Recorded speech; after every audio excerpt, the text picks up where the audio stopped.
العلم أشراف مطلوب وطالبه لله أكرام من يمشي على قدمه. العلم نور مبين يستضيء به أهل السعادات والجهال في الظلم.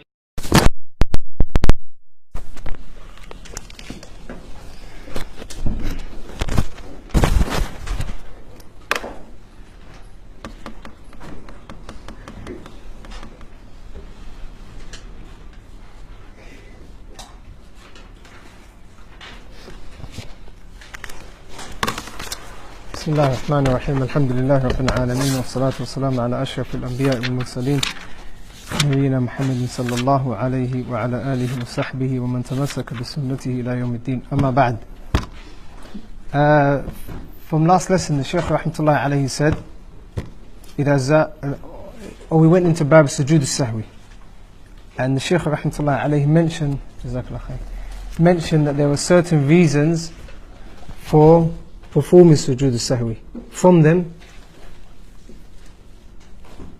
he mentioned several. The reasons for performing sujood al-sahwi. Leaving the wajib. More general than that. Increasing in the salah, decreasing and having a doubt. طيب.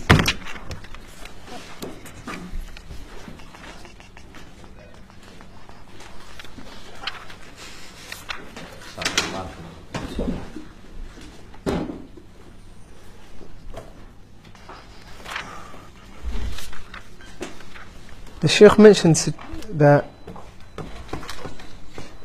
there's certain situations where a person would do the taslim after the sujood al-sahwi, or sujood al-sahwi before the taslim, and other instances where a person would do the sujood al-sahwi before the taslim. Can anyone summarize these?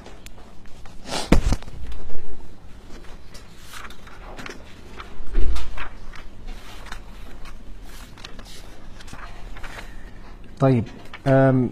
In general, where the Shaykh said rahmatullah alayhi shak with regards to doubt, I forgot to mention last week that when you're talking about doubt,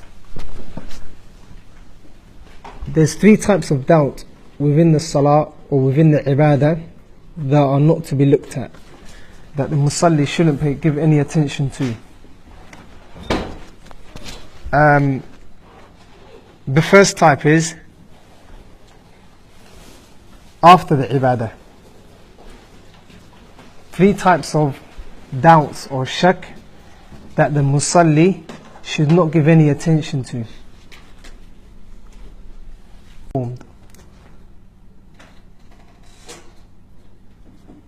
So for example, a person prays Salatul Dhuhr, and then 3 hours later, 2 hours later, or sometime later they get a doubt. Did I pray 3 or did I pray 4? Did I have wudu or did I not have wudu? The scholars say that sort of doubt should be waived. It shouldn't be considered.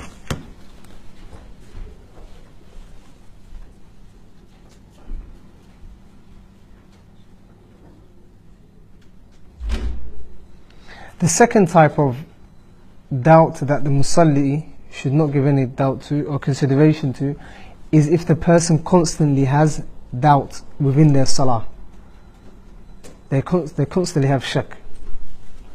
So you'd find the person performing takbirat al-haram about 3-4 times, reading the Fatiha twice, going down for ruku' 2 times, and you find that in every single salah they have this difficulty. And that also happens in wudu, or with wudu, where you find some people, when they go to perform wudu, they spend about half an hour in the bathroom, and when they come out as if they've performed ghusl with their clothes on.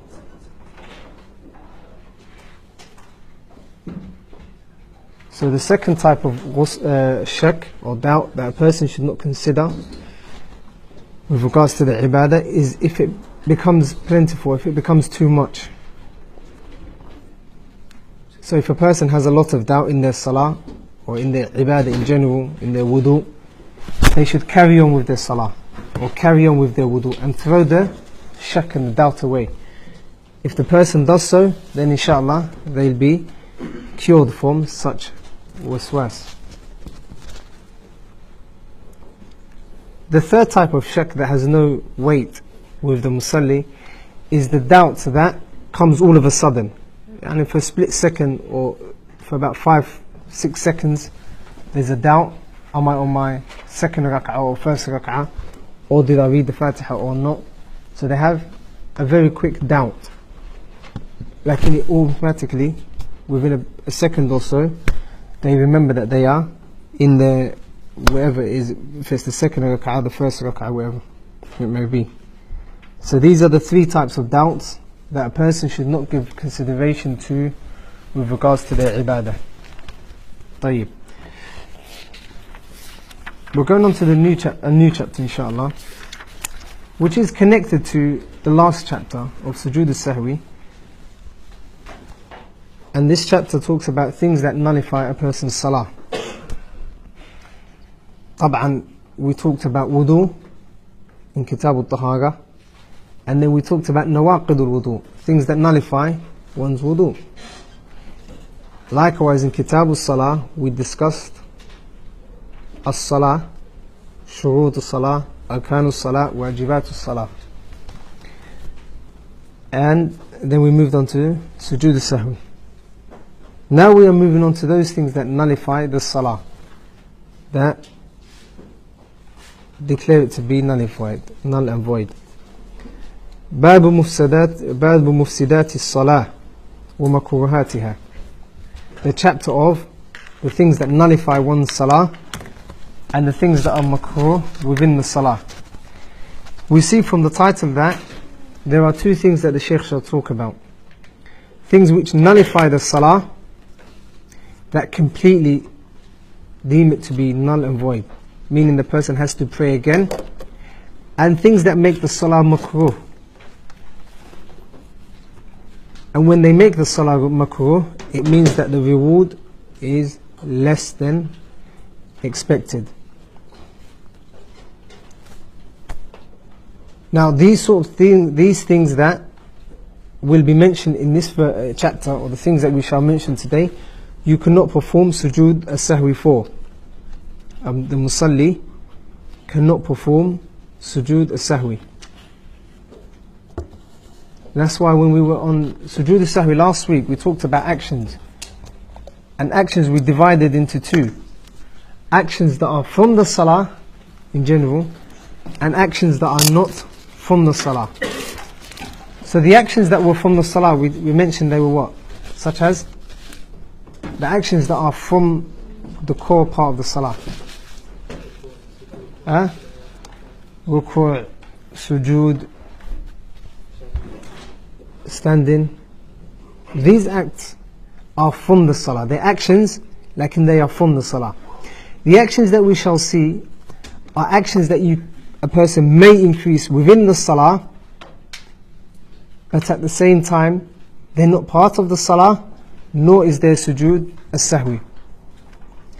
The Shaykh rahmatullahi alayhi starts off by giving us a general principle. The Shaykh says, تَبْطُلُ الصَّلَاةُ, the salah is nullified, بِتَرْكِ رُكْنٍ أَوْ شَرْدٍ وَهُوَ يَقْدِرُ عَلَيْهِ, by leaving out a rukun, a pillar, or a shard, a condition, or a condition. وَهُوَ يَقْدِرُ عَلَيْهِ, whilst he is able to perform it. It's very important to include that part as well. So تَبْطُلُ الصَّلَاةِ, the salah is nullified, بِتَرْكِ, by leaving out a rukun, or a shard, or a condition. وَهُوَ يَقْدِرُ عَلَيْهِ, whilst he is able to perform it. Yani whilst he is able to perform that condition, the condition that he left out, or the pillar that he left out. The Shaykh says, عَمْدًا أَوْ سَهْوًا أَوْ جَهْلًا. عَمْدًا, whether it's intentional, whether he leaves the pillar out intentionally, leaves the condition out intentionally, sahwan, or whether he forgets, أو جهلا, or whether he's ignorant of the hukum, whether he's ignorant of the actual hukum. طيب.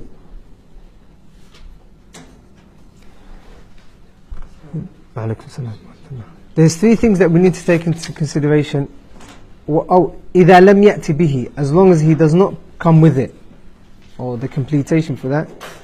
إذا لم يأتي به, as long as he does not come with it, يعني as long as the person does not perform it.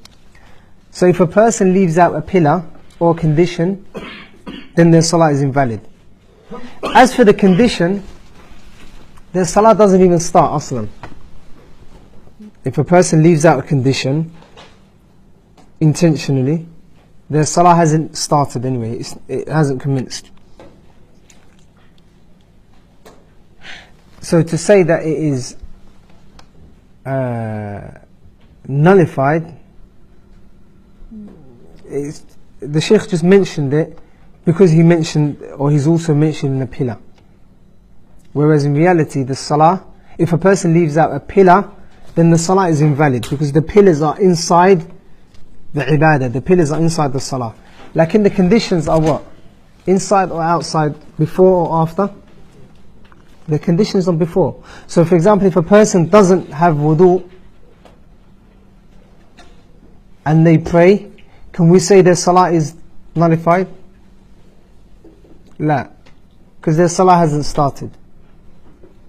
Likewise, if they're praying outside of the time or outside of the designated time, then we can't say their salah is invalid because their salah hasn't started off anyhow.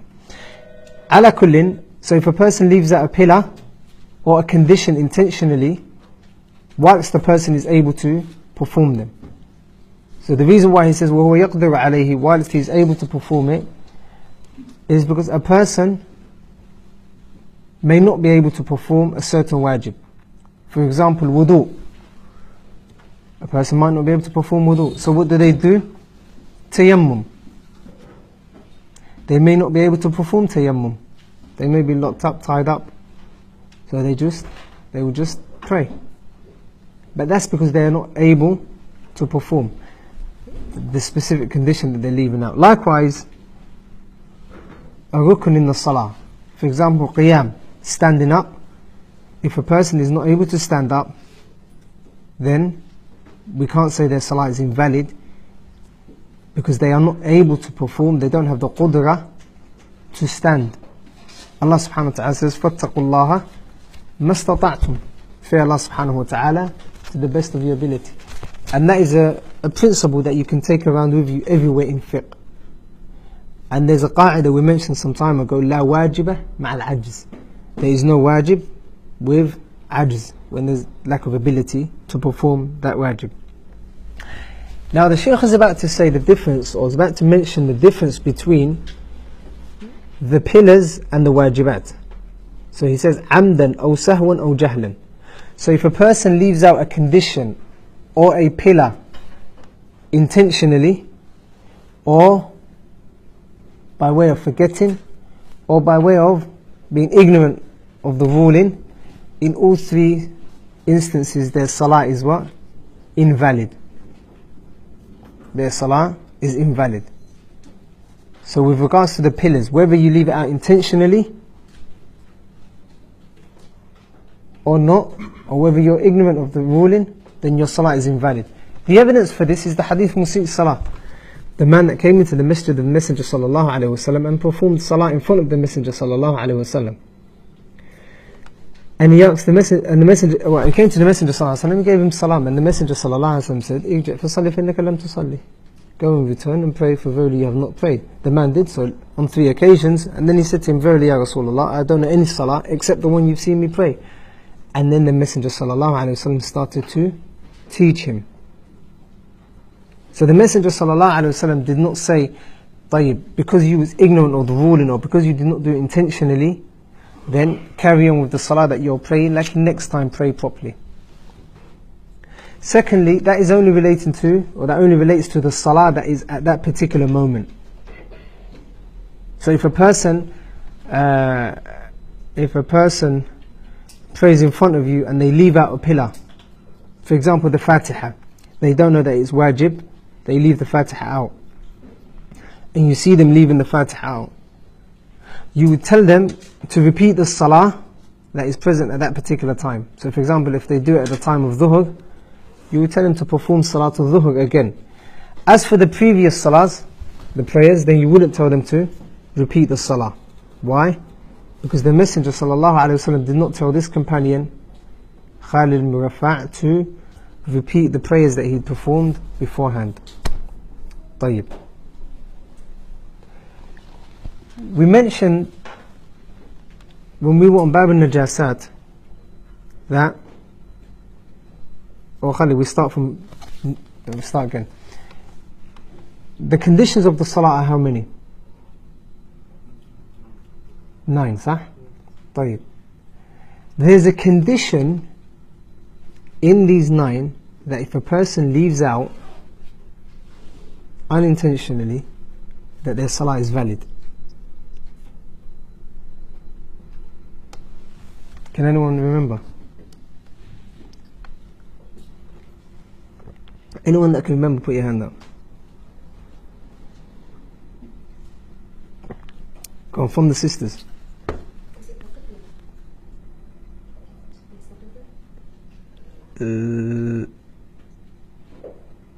لا. The qibla can be. Like once you find out where the qibla is, you'd have to face the qibla. Like I'm talking about this specific condition, even if you know that it's there, and you're not able to do anything about it, your salah is valid, you can continue. Abdurrahman. Izalatul najasa. Yeah, was that what you were going to say? Yeah, izalatul najasa. If there's filth or dirt on your body, or on the place of prayer, or on your thawb or your garment, and there's a najasa that you cannot remove, then your salah is still valid.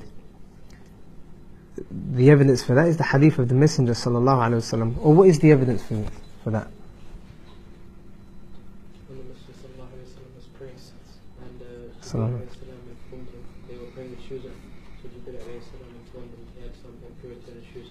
So he took the shoes off, and then the Sahaba they followed the Messenger sallallahu alaihi wasallam and taken off their shoes. And then at the end of the salah, Prophet sallallahu alaihi wasallam turned around and he asked them, or they asked him why they did that, or why he did that.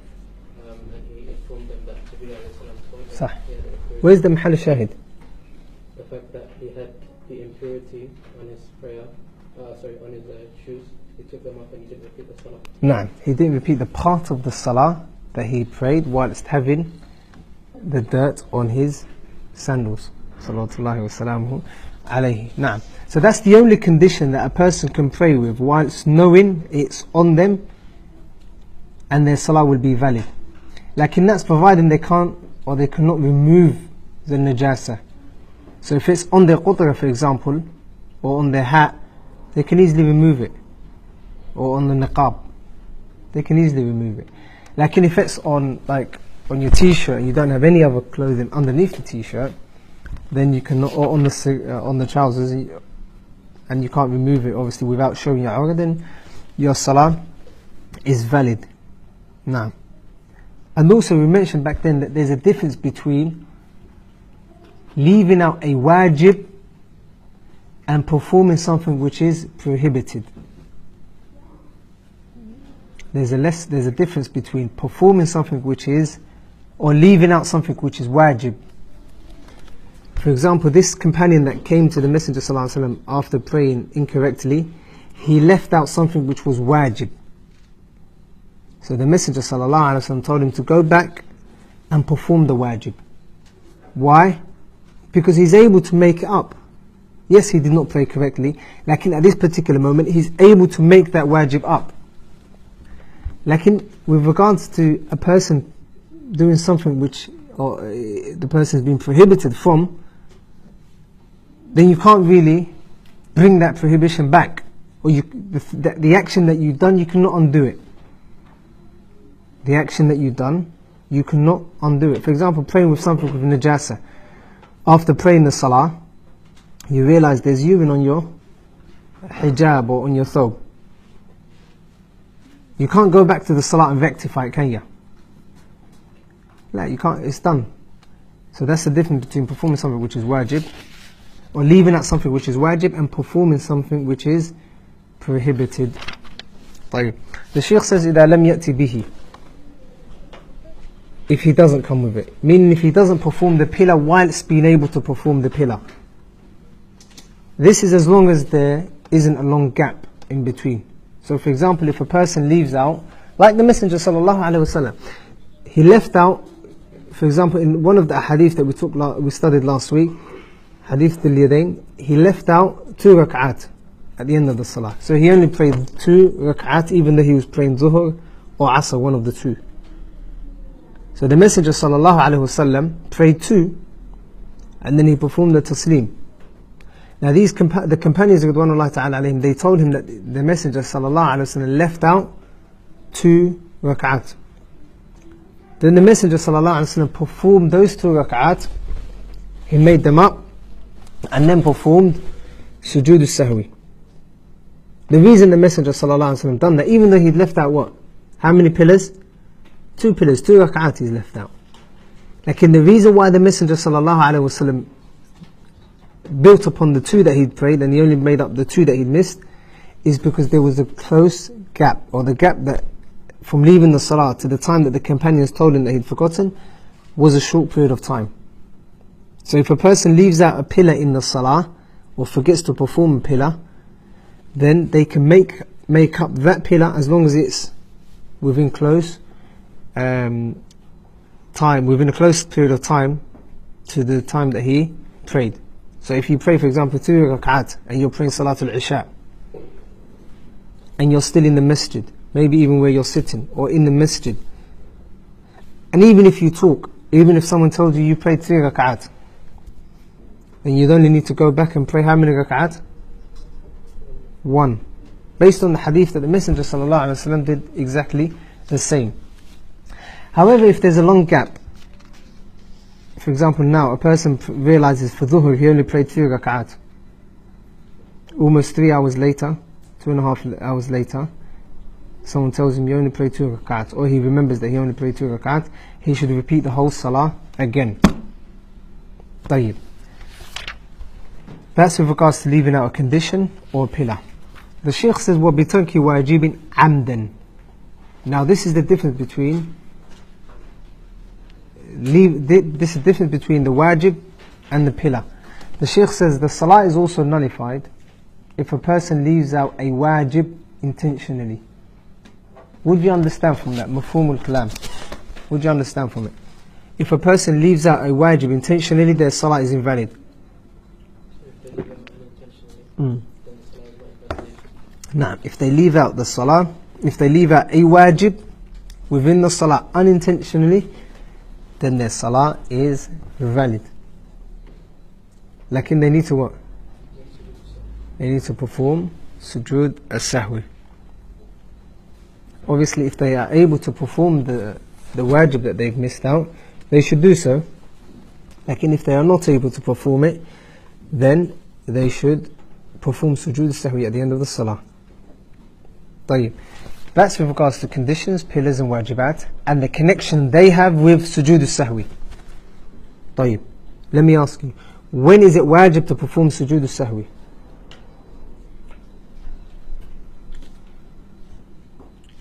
When is it wajib to perform sujood al-sahwi? We discussed it a lot last week. All answering at once. Go on, Adam.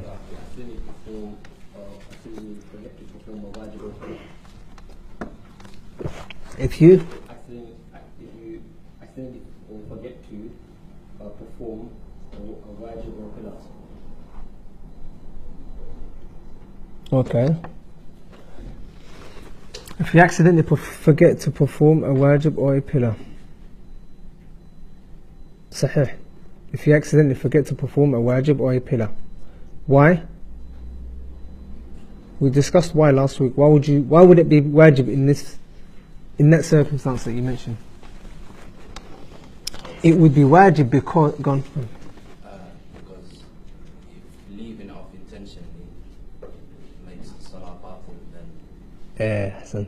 Now, if you leave it out intentionally, if you leave out a pillar or a wajib intentionally, is your salah valid or invalid?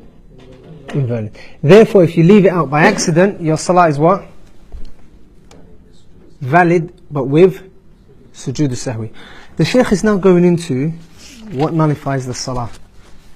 The first one was what? If you leave out a pillar or condition intentionally, or out of forgetfulness, or out of ignorance. The second one was if you leave out a wajib intentionally. Sah? The third one is وَبِالْكَلَامِ عَمْدًا. وَبِالْكَلَامِ عَمْدًا. If a person talks intentionally. That is the third thing that nullifies a person's salah. طيب. The evidence for this is that the Messenger sallallahu alaihi wasallam, or in the hadith of Muawiyah ibn Hakam radiallahu anhu, a man sneezed in the salah, and then he said to him, Yarhamukallah. Muawiyah ibn Hakam, whilst being in the presence of the Messenger sallallahu alaihi wasallam, he heard a man sneeze, and he said, Yarhamukallah. And then the companions all looked at him, and he, in a harsh way, telling him to be quiet, hitting their arms. And then he started saying to me, he started saying to the companions, Ridwanullahi alayhim, started kind of like having a go at them, saying, why are you telling me to be quiet? And so on. And then they started to clap their, or hit their hands with their knees or thighs. And then he kept quiet, and then after, when the salah had finished, he said to, or the Messenger sallallahu alaihi wasallam said to him, Inna hadhihi salah, verily this salah, لا يصلح فيها شيء من كلام الناس.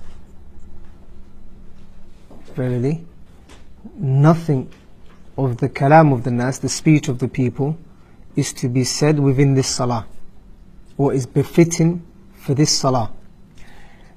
إنما هو التسبيح. Verily the salah is only a tasbih, والتكبير, and saying Allahu Akbar, وقراءة القرآن, and reading the Quran. Naam. So the Messenger sallallahu alaihi wasallam did not tell his companion to repeat the salah, number one. Lakin at the same time he told him that this salah is not befitting for any of the speech of the people. And the speech of the people, or the kalam that they have between them, is not befitting to be said within the salah. So we take from this hadith two rulings. The first ruling is that it is haram to speak in the salah.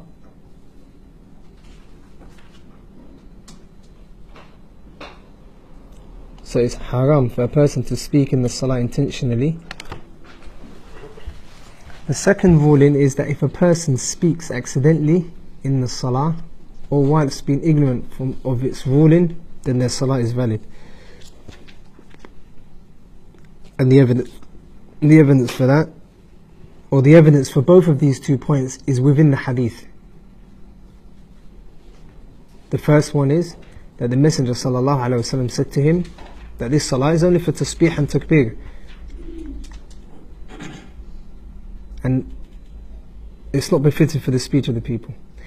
The second, or the evidence for the second mas'ala, the second issue, is that the Messenger sallallahu alaihi wasallam did not command the companion radiyallahu anhu to repeat the salah.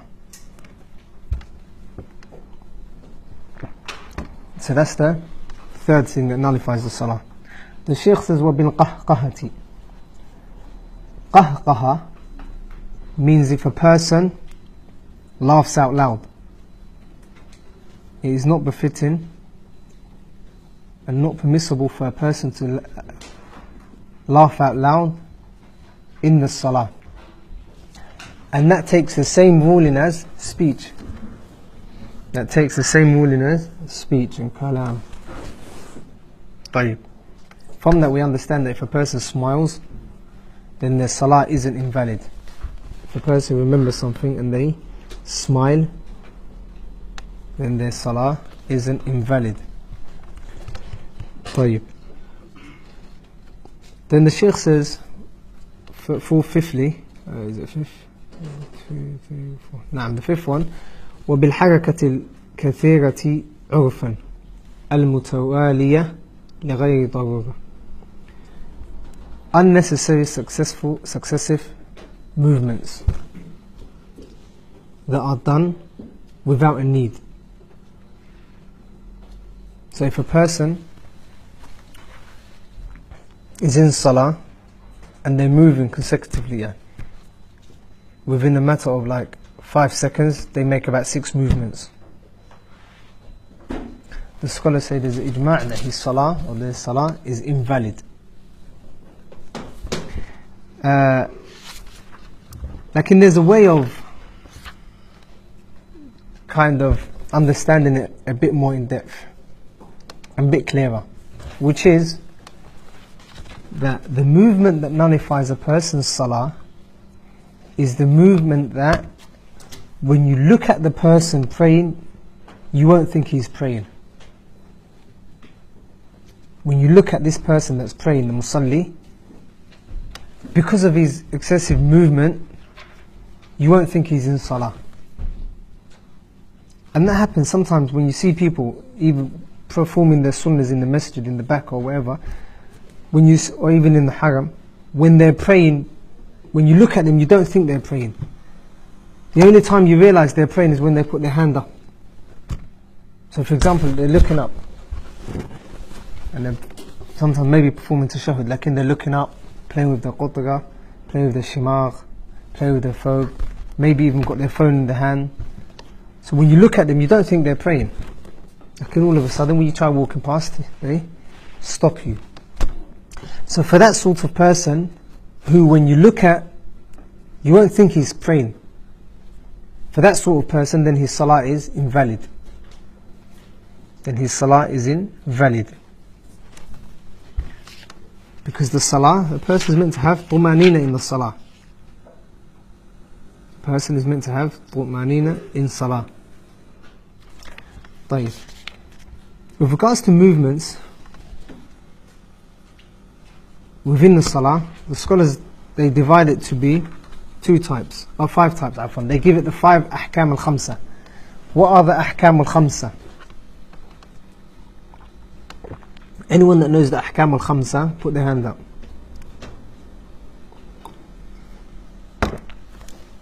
طيب. Ahkam al-khamsa, 3 from the brothers, 4 from the brothers and sisters. Who knows what the ahkam al-khamsa are?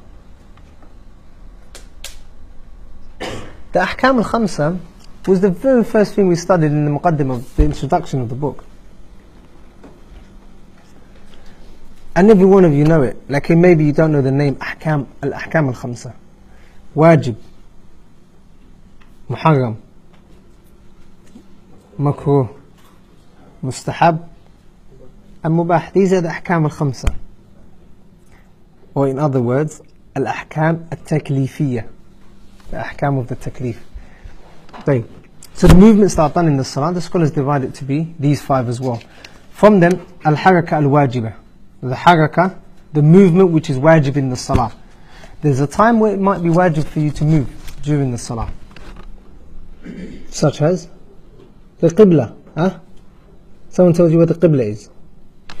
If you're facing that way, and then obviously you don't know where the qibla is, and someone comes in and someone who knows the qibla is that way, it's wajib for you to move from that direction to the direction of the qibla. So it's wajib to do so, and it doesn't nullify the salah, obviously. The evidence for this is when the verse of the qibla was changed, the qibla of the Muslims, it used to be Bayt al-Maqdis. Now when it was changed to the Kaaba, Ibn Umar radiallahu anhu narrates that when he went to Masjid al-Quba in Medina, they were still facing Bayt al-Maqdis. They were facing Bayt al-Maqdis. And then obviously when the wahy came down, the revelation came down in the night, it reached the people that were in Medina, or the people that were in pray with the Messenger sallallahu alaihi wasallam. Like in the people that were companions that were in Masjid al-Quba, they haven't, the revelation hadn't reached them yet. So what they done was, they were praying towards the normal Qibla, Bayt al-Maqdis. Then Ibn Umar radiallahu anhu narrates that he went to them and he told them, someone went to them and informed them that the Qibla has been changed. So the Mahal al-Shahid is that they changed the Qiblas while they were in the Salah. And they moved towards the Qibla of Mecca, or the direction of Mecca.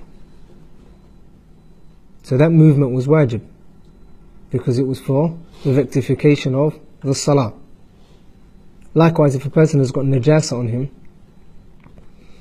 and they're able to move by, for example, if there's on the place of prayer, on the prayer mat that you're on, if there's najasa, or on the carpet there's najasa, by you moving on to the next slot or the next place that you're able to pray, then it's wajib for you to do so. So that sort of movement is wajib, and it obviously doesn't nullify the salah. طيب. As for the haraka that is mustahab, the haraka that is mustahabba, it's the haraka that you do so when you're, for example, preventing someone from walking in front of you. So if a person is walking in front of you, then it's the sunnah to stop them and prevent them from walking in front of you. And if they insist, then it's from the sunnah for you to move forward so that you're close to the sutra. طيب. Also, if a person is moving away from something which is makruh, then also it is permissible to do so. It is sunnah. The evidence for that is when the Messenger sallallahu alaihi wasallam, or when Abdullah ibn Abbas radiallahu anhu was praying with the Messenger sallallahu alaihi wasallam qiyam al-layl, the Messenger was praying, and then Abdullah ibn Abbas stood on the left hand side of the Messenger sallallahu alaihi wasallam. So the Messenger sallallahu alaihi wasallam moved Abdullah ibn Abbas to his right hand side. Moved Abdullah ibn Abbas radiallahu anhu to his right hand side, and he prayed beside him. And that reminds me of something which I see in the masajid quite a lot, which is, if you find two people, you probably have seen it, if you find two people praying next to each other, one of them usually takes a step back. Huh? Yeah. Sah? Or someone pulls them back. No. The one that pulls them back is if there's someone that's praying in the back with them. So the person's only pulling them back to make a row in the back, and the imam in the front. Like if there's only two people, there's the imam and someone else. So they stand like that. That's incorrect. Now, people do it quite common. It's quite common. Why? Because in this hadith, the Messenger sallallahu alaihi wasallam was standing next to Abdullah ibn Abbas. So that haraka is permissible, or is sunnah to do so. The haraka that is muharram, the haraka which is haram to do so, is the one we just mentioned earlier on, moving around excessively, moving around too much to the extent that person cannot tell whether you're in salah or not. So that's the movement which is haram.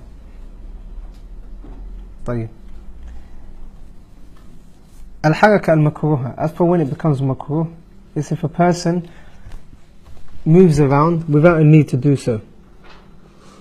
They're moving around, or they're playing with their qutara. But when you see them, you can tell they're praying. Like it's not excessive. Like it's still a movement that is not needed, and that takes away the khushu' that they should have in the salah. Takes away the khushu' that they should have in the salah. So that sort of movement is makruh. We shall see in the matan. And the movement that is mubah is what? The movement that is mubah is the movement that a person does due to a need. For example, getting the tissue out of his pocket, or of their pocket, having to blow their nose or so on. Or if the phone rings, turning the phone off. That is a movement, it is a movement which is needed for the salah to be, or for the person to have complete khushu' in the salah. Na'am. The Shaykh carries on with his matan to say, لأنه في الأول ترك ما لا تتم العبادة إلا به. So he's referred back to, or he's gone back to the first one, where he said that if you leave out a pillar or a wajib or a condition, then your salah is invalid. Why is that? He's explaining it now. He's explaining it now. Just as a side benefit, when you look at even your mutton now, it might have it. In Arabic, if you find that there's a sentence and then the Shaykh says, or the author says, لِأَنَّهُ كَذَا وَكَذَا, because of this and this, you will find that before لِأَنَّ they'll have a comma and a dot underneath it. It might be on some of them, on the mutton now, some of the Arabic mutun. My one doesn't have it, lakin the ones that you have might have them. Does it have it, sah? It has it, na'am. If you ever see this in Arabic, it shows that whatever comes after the comma is a reason for whatever comes before it. So for example, in this, where we're reading now, anyone that leaves out a pillar or a wajib or a condition, their salah is invalid. Why? لأنه ترك ما لا تتم الصلاة, because he has left that which the salah will not be complete except if it is, unless it is performed. طيب. So that's the reason why the salah is invalid, for leaving out a wajib or a pillar or a condition. The Shaykh also says وَبِالْأَخِيرَاتِ, and for the other ones, the latter ones, such as speaking, laughing out loud or moving excessively, فَعَلَ مَا يُنْهَى عَنْهُ فِيهَا. So the reason why the salah is invalid, because of the laughing or because of talking or because of excessive movement, the Shaykh says why? فَعَلَ مَا يُنْهَى عَنْهُ, because he has done that which he has been prohibited from doing so within the salah. So we find there's a prohibition of laughing in the salah, talking in the salah, and moving excessively within the salah. طيب. وَيُكْرَهُ. So the things that the Shaykh mentioned were things that completely nullify the salah. The things that the Shaykh is about to mention now is وَيُكْرَهُ. What is makruh? What does makruh mean? Huh? Is disliked. Explain disliked. The one who leaves it off will be rewarded, but the one who does it is not. No.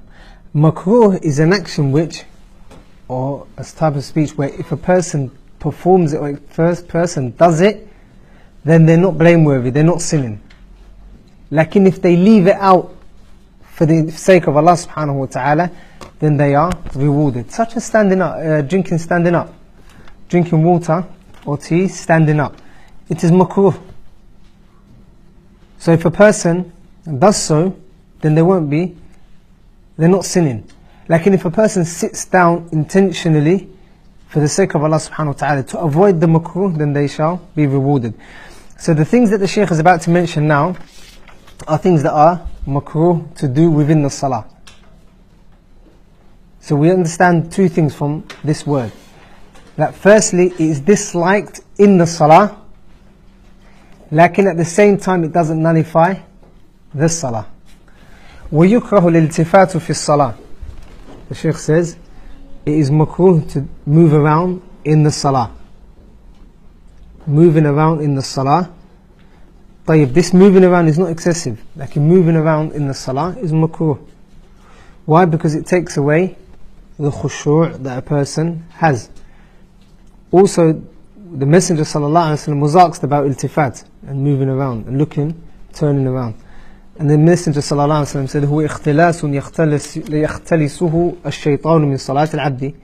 It is kind of embezzlement or kind of stealing that shaitan does, and kind of distraction that shaitan takes away from the person's prayer.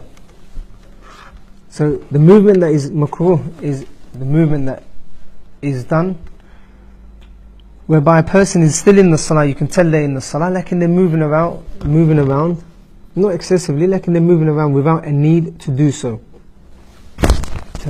Going into their phone, putting their hand in their pockets, taking the pen out and putting it into this pocket, fixing up their shimagh and so on.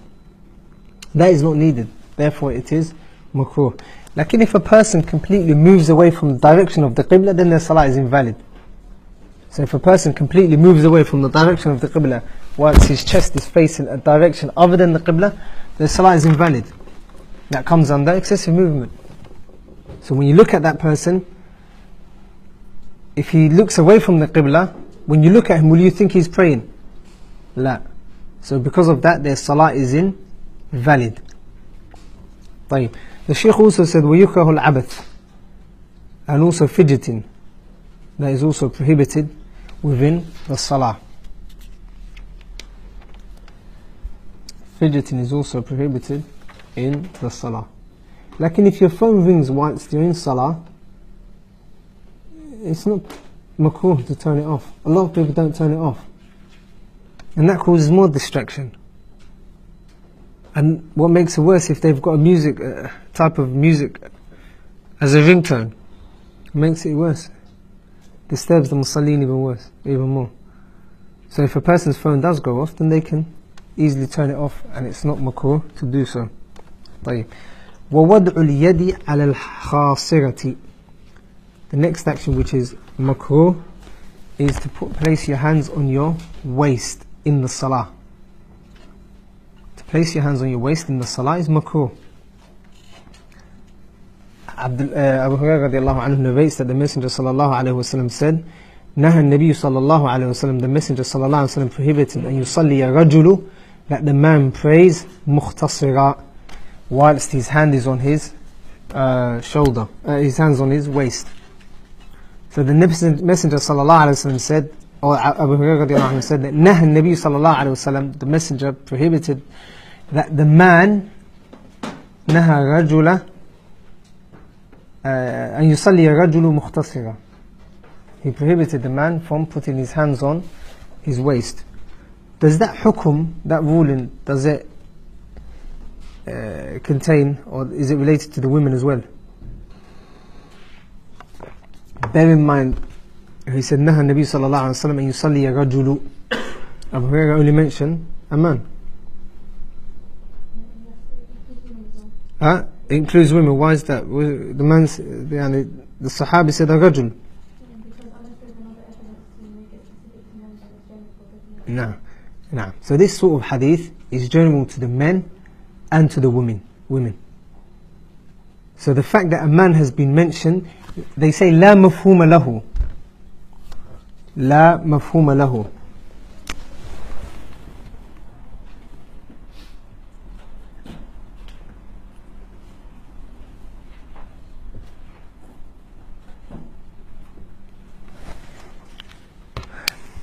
لا مفهوم له, it doesn't have an understanding. If you look into it, don't delve into it, because it doesn't have an understanding. You won't understand the opposite. For example, earlier on we said that if a person leaves out a wajib intentionally, their salah is invalid. What's the mafhum of that? What is understood from that? If a person leaves out a wajib in the salah intentionally, their salah is invalid. What is understood from that?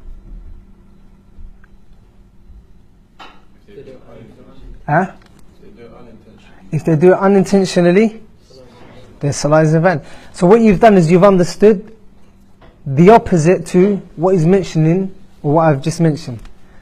Like when the Messenger sallallahu alaihi wasallam says, or when the Sahabi says, نهى النبي صلى الله عليه وسلم أن يصلي الرجل مختصرا, that the Messenger sallallahu alaihi wasallam prohibited the man from putting his hands on his waist, it has la mafhuma lahu, it doesn't have an understanding.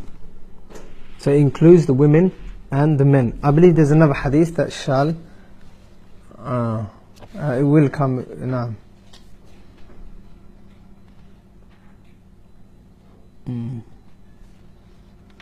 على كل حال, anytime you see رجل in the hadith of the Messenger sallallahu alaihi wasallam, unless there's a specific reason, or unless there's a qarina or supporting evidence within the hadith to prove that it's only for men, then the rajul, it also includes the women. طيب, when Allah subhanahu wa ta'ala says الرجال قوامون على النساء, what is the meaning of the verse? الرجال قوامون على النساء? Everyone understands that. The men are the maintainers and protectors of An-Nisa, the women.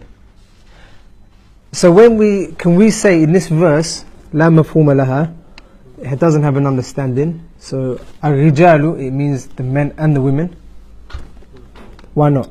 Because Allah specified men and women. Yeah. Because there's supporting evidence to prove that Allah meant Ar-Rijal, the men. Why? Ar-Rijal ala An-Nisa. So it's mentioned, or An-Nisa are mentioned along with the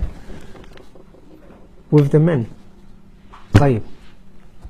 So that's obviously prohibited, putting hands on the waist. Another hadith, Aisha radiallahu anha says that it is the action of the Yahud. That's how the Yahud used to pray. طيب. وتشبيك الأصابع أو وتشبيك أصابعه. So, and also intertwining the fingers. That is also prohibited in the Salah. So a person can't pray like that. Also when they're in tashahhud, they can't sit like that. In the Salah it is prohibited. Also it's prohibited to do so even when you're in the masjid waiting for a Salah. Why? Because whilst you're in the masjid and you're waiting for a Salah, it is as if you're in Salah. So it is also prohibited within the masjid. Also the Shaykh says وَفَرْقَعَتُهَا, and clutching or clicking your knuckles in the Salah. That is also prohibited, as the Messenger sallallahu alaihi wasallam prohibited us from doing so. Also وأن يجلس فيها مقيعا أو مقعيا كإقعاء الكلب. Also the Messenger sallallahu alaihi wasallam prohibited us from sitting or squatting like the dog squats. That's within the Salah, when you're sitting for tashahhud. Does anyone know how to do it? Can anyone perform it? No, the sujood will come. No, the sujood will come. Like in general, in sujood, it's not permissible to lay down the hands like that. طيب. A lot of people pray like that. Like it's haram, because that's how the dog. And we've been prohibited to sit like the dog. Naam. Like in the dog, when he's sitting, when they're sitting, they sit like that, dogs. So that is prohibited in the Salah.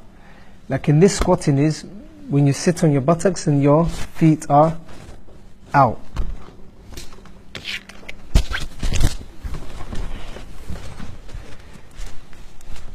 Like this. Oh, I can't perform it. Like I got, I've got backache. Like in it's This one's that. نعم, when you fully sit down. نعم, that's.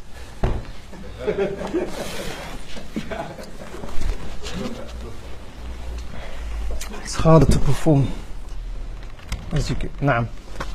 So that is prohibited to do in the Salah, to sit like that. طيب. وأن يستقبل ما يلهيه.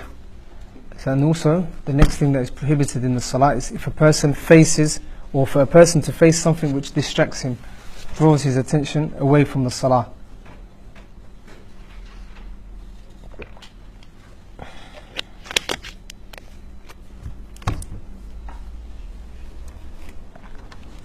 Also, in an authentic hadith, the Messenger sallallahu alaihi wasallam was given a curtain which had drawings on it, and then the Messenger sallallahu alaihi wasallam commanded that it was given back to the companion that gave it to him, because it had disturbed the Salah, it had disturbed the Messenger sallallahu alaihi wasallam from his Salah.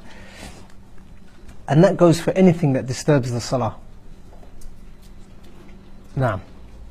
أو يدخل فيها وقلبه مشتغل. The next thing that is makruh that the Shaykh mentions is أو يدخل فيها, or the person enters the Salah وقلبه مشتغل, and his heart is busy with something else. It is makruh to do so. The Shaykh says بمدافعة الأخبثين. The first one is that if a person needs to answer the call of nature, then it is makruh for them to start the Salah Why? Because they won't have any khushu' in the salah. If they need to go to the toilet, they won't have any khushu' to pray. أو بحضرة الطعام يشتهيه أو يشتهيه. Or when food is presented whilst he has a desire for this food. So if a person is presented with food and he has they have a desire for this food, they're hungry and they have a desire for this food, for them it's better to sit down and eat until they satisfy their desire. And the reason for this is because if they go to the masjid or if they start the salah, they're not going to have any khushu'. They're only going to be thinking about the food that is waiting for them. Lakin this doesn't mean that a person always gets his meal 5 minutes before the salah, which means that he's always missing the salah. Yeah, that's prohibited. إنما الأعمال بالنيات. Actions are judged according to their intentions. So if a person intentionally commands his wife to bring the food 15 minutes before Salat al-Dhuhr so that he doesn't have to go to the masjid or he doesn't perform Salah at its time, then that is haram. No. Also, the food that is being referred to, as the Shaykh says, yashtahi, if he desires the food. Like if a person says, I'm going to eat this food so it doesn't go to waste, and at the expense of that the salah is missed, then it is not permissible, because his khushu' will tab'an be decreased. His khushu' won't be there. And the Messenger ﷺ said, La salata bihadrati ta'am, there is no salah whilst there is the presence of the food. Wala wa huwa yudafi'u al-akhbathan, or yudafi'uhu al-akhbathan. Also, whilst the two akhbathan having to go to the toilet, while they are pushing him, then it is not permissible for him to pray the salah. طيب. If the illah or the reason why salah is not permitted to pray, or it's not permissible to pray the salah if a person's heart is busy or his attention is elsewhere, what other things can also come underneath this?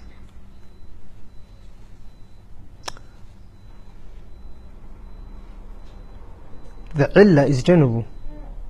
Anything that distracts a person from his salah can come underneath this general principle. I'll give you an example. If a person sends a text message to someone and they're expecting an immediate reply, and it's quite important, if they start the salah, whilst they're in the salah, are they going to have khushu'? La. Why is that? Preoccupied with the text message.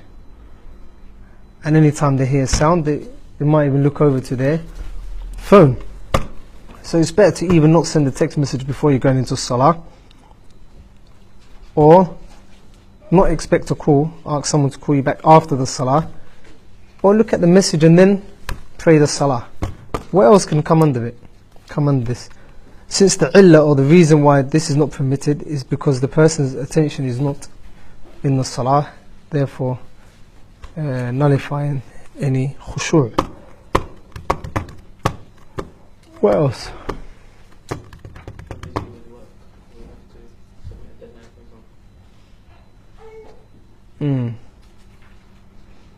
It's deadline, na'am. Lakin that's too common now. If you delay the salah every time you've got a deadline, you end up not praying.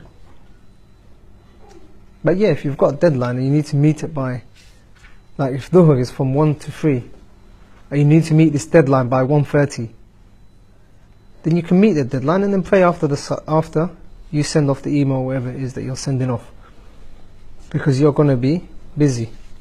Your khushu' isn't fully there.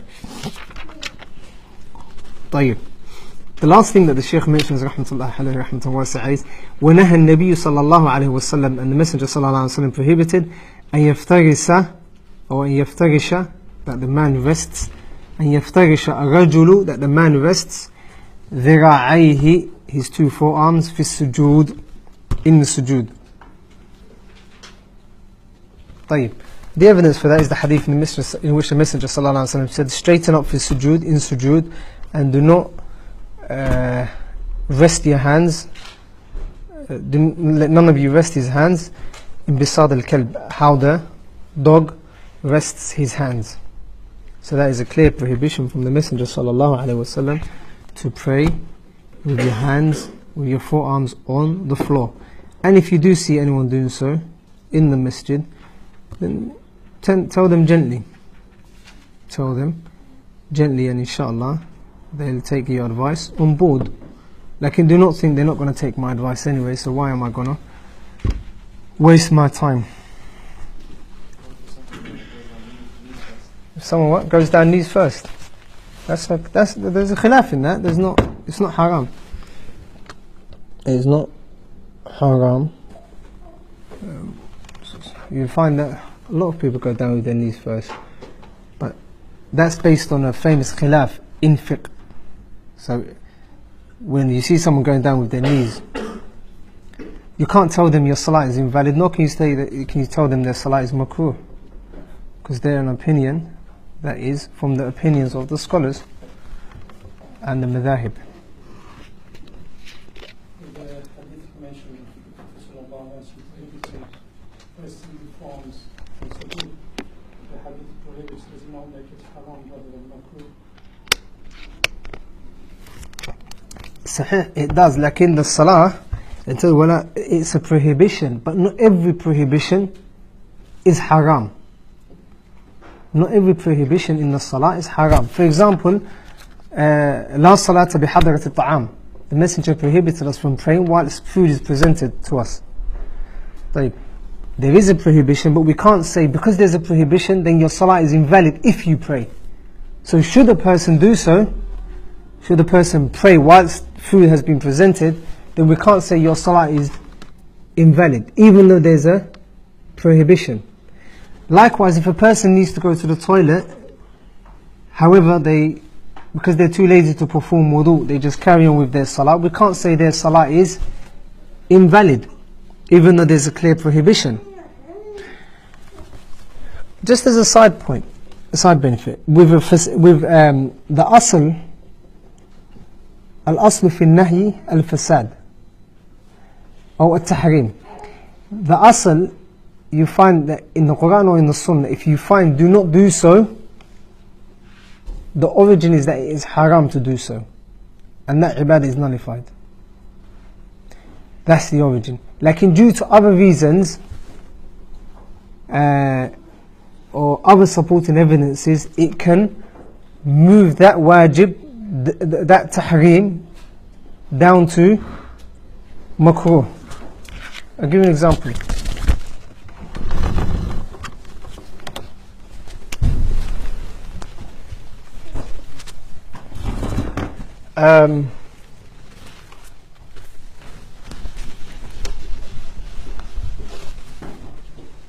The 5 ahkam are what?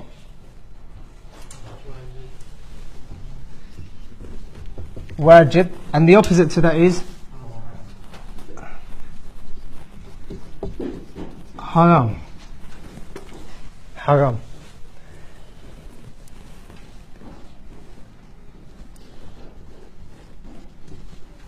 The opposite to that is makruh. Leave that out for now. طيب. In the Quran and in the Sunnah, anywhere that you find a command, the asl for that is that it is wajib. Al-amru yaqtadi al-ijab. That's the qa'idah. Any time where you see a wajib, you will find that if Allah tells us to do something, wa'budullaha, that's a command. It's a fi'l amr in the Arabic language. That means worshipping Allah is wajib. If the Messenger ﷺ says, Sallu kama ra'aytumuni usalli, pray as you have seen me praying, that command aslan by default is wajib. So every command is wajib. So we have to implement everything, every command that we find in the Quran and in the Sunnah. That's the origin. However, there comes in many instances where that wajib is degraded down, and degraded yani not in a derogatory manner, lakin it is lesser than wajib. So it is degraded down from wajib, or lessened down from wajib to a sunnah. How? Using supporting evidence. By using supporting evidence. For example, there's a command in the Sharia, lakin we find that, for example, the Messenger, that's with regards to when we're going to haram. Lakin if there's a command in the Sharia, I can't quite recall it at the moment, lakin any command in the Sharia that is mustahab, the origin is that it is wajib, lakin due to other evidences, maybe an action of the Messenger sallallahu alaihi wasallam, which points towards it being a sunnah. And the same goes for haram. Every single prohibition that you find in the Sharia is haram, not permissible for you to do. A simple one is standing whilst drinking up. The Messenger sallallahu alaihi wasallam in the hadith prohibited us from drinking whilst standing up. Sah? So that nahi, or that prohibition, the origin is that it is what? That is haram, not permissible to do. Lakin we have a hadith in which the Messenger sallallahu alaihi wasallam in Hajjatul Wada', he drank standing up. The companions saw the Messenger sallallahu alaihi wasallam drinking while standing up. So because we find the Messenger sallallahu alaihi wasallam doing so, then it takes that ruling down, degrades it from haram to makruh. So where you've said, if there's a command or if there's a prohibition, shouldn't it be haram and nullify the salah?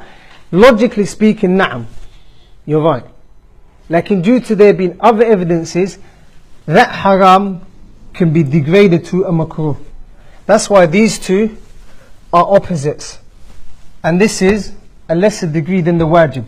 For example, the rawatib, the 2 rak'at before fajr, what are they? Sunnah. The 2 rak'at for fajr itself, what is it? It is wajib. So there's the higher command, which if a person does, they are rewarded, and if they leave out, they are sinning. And then there's the one which is lesser in degree than that, which is a sunnah, where if a person does so, they are rewarded, and if they leave it out, they will not be sinning. Like, and if a person leaves out, the scholars mention that if a person leaves out all of the sunnah, they are sinning. So if a person doesn't do any sunnah, then they are sinning. Right, any questions with anything that we've studied today? Go on. How about if you have a child and it's uncertain, are you allowed to catch down and carry it? That is movement, like it is a movement that is a need, is permissible because it is a need. Remember when we said if you're getting a tissue out of your pocket, you're allowed to what? Blow your nose, sah? Likewise, if there's a baby that's crying, you're allowed to lift them up. Or if you're near the door, someone knocks on the door, you're allowed to go to the door, walk towards the door, and open the door. Providing the person is obviously not going to wait. If they're not going to wait, then you can go and open the door. But that is a movement which is permissible because it's not a lot. And the Messenger sallallahu alaihi wasallam carried the daughter of Zainab in his salah. So the Messenger sallallahu alaihi wasallam did so.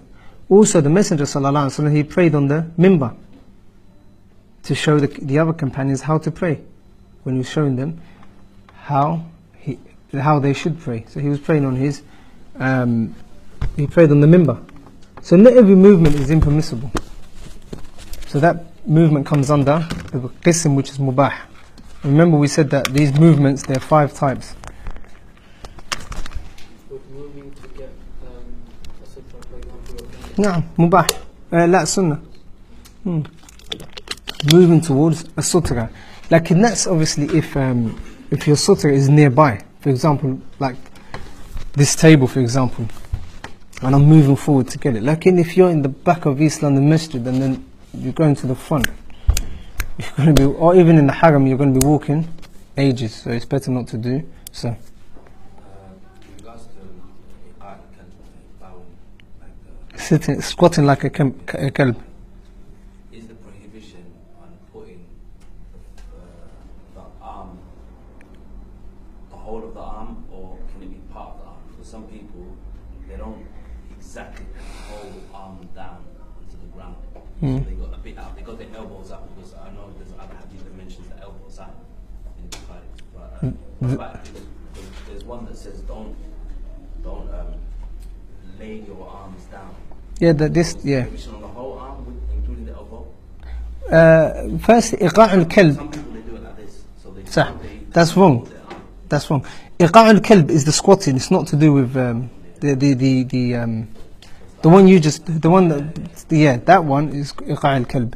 Like in this one with the dira' is this. That is the dira'. So if you've got the Messenger sallallahu alaihi wasallam said, "Umirtu an asjud ala sab'," I've been commanded to perform sujood on 7 parts, 7 limbs, and designated the hand, saying the hand, yani the palm, then that comes under the dira'. That comes under the dira'. Also, what is the benefit of a person doing that? Yani,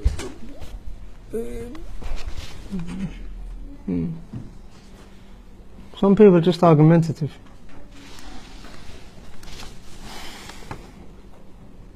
Well, you find that when they're saying it's not, yani, my elbow is off the floor.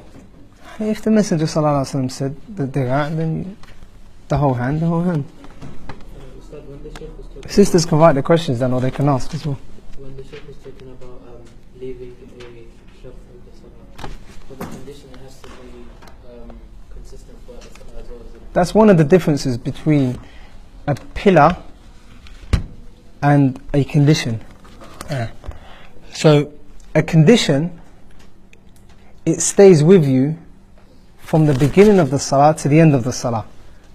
For example, wudu. Wudu is a condition, sah? You have to be on wudu whilst you're in the salah. طيب. Qibla is a condition. So you have to be facing the qibla whilst you're in a salah. You have to have satr al-awra, you have to cover your awra, which is a condition that you do before salah, right up until the end. So the conditions, you keep them right up until the end of the salah. طيب. As for the pillars, then as soon as you perform a pillar, it drops and you move on to the next pillar. It drops and you move on to the next pillar. An example, takbirat al-ihram. It's a pillar, sah? How many takbirat al-ihram in the salah? Once. So when you're praying Salat al-Isha, for example, you say Allahu Akbar takbirat al-ihram. Do you perform that takbir again? La. So that leaves you. طيب. When you perform the Fatiha in a rak'ah, in that same rak'ah, do you perform the same pillar again? La. So the pillars, they drop as soon as you do them. Likewise, the tashahhud in the end. When you perform the tashahhud, that's the end of your salah. But you've only done the tashahhud, or you've only done the ruku', or you've only done the sujood for that period of time, and you've moved on from it. Like in the condition, you take it with you right to the ending.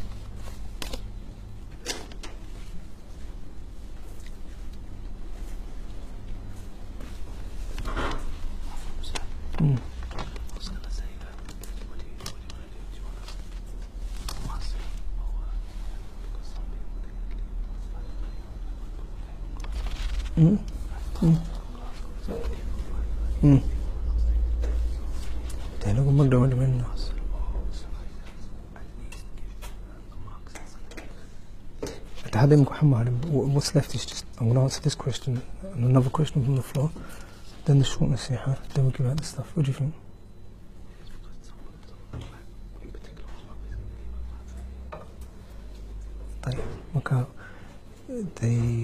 Whatever is being given out, do they have to be given out before 5:30 once these, yeah? Okay, no problem, okay, no problem, we can give out After I answer this question, we can give it out and then do the nasiha. What do you think? That's better, yeah? No worries. No worries, no worries. But then should it be better if they hear the nasiha? ما في مشكلة. طيب. Okay, so I answer this question and you can give out the stuff. And then give out the stuff at 5:30. Like, for example, the problem in Glasgow, he's leaving. At 5:30. So he has to catch his train. طيب. Is he the only one that's leaving? I don't know if he's on the list. No. What's his name?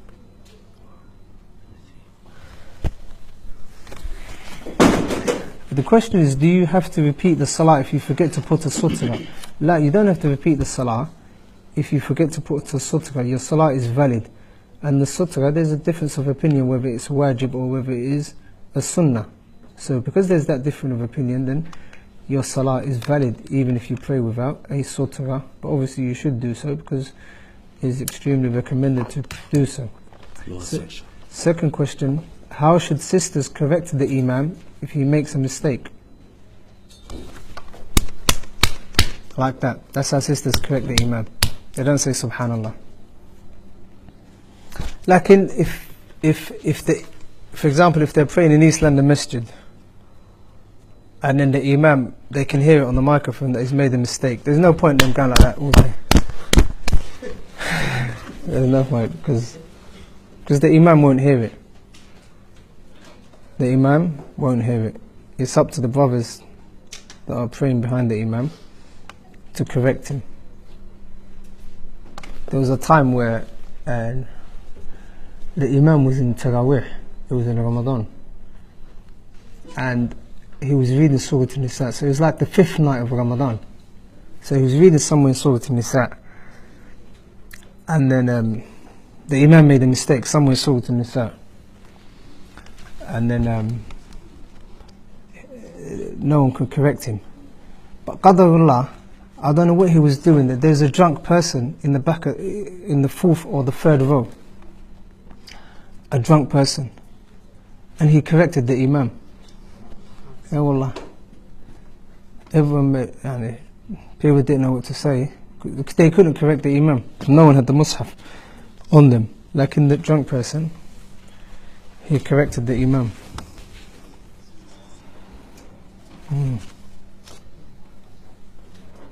You find a lot of people like that.